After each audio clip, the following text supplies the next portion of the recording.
When I started in senior living sales, I was just 24 years old. And immediately I thought to myself, how am I going to relate to these prospects who were elders and being 24 years old? What am I going to say to these people to have them believe that I had any kind of capacity to help them through this incredibly difficult stage that they were at in their life?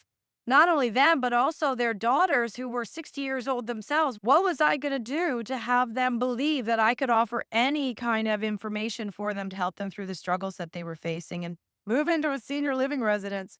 I don't know if you remember back in the day when long distance phone calls were really expensive. You held them to Sundays, and even then, you chose who you were going to call and talk to on those days.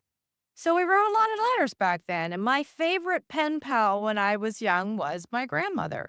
So I actually stumbled into this knowledge through the application of creating pen pals out of all of the prospects that I saw.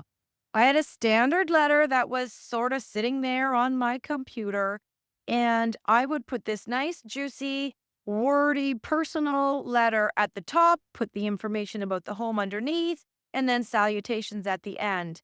And I made all those prospects and their family members my new pen pals. I wrote them letters.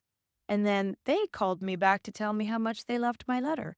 And then I wrote them cards and they sent me thank you cards for my thank you cards and my letters.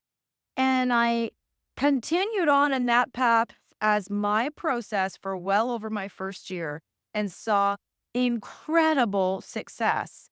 Why? Because I individually and personally followed up with each and every one of them with a handwritten, heartfelt letter to my latest pen pals.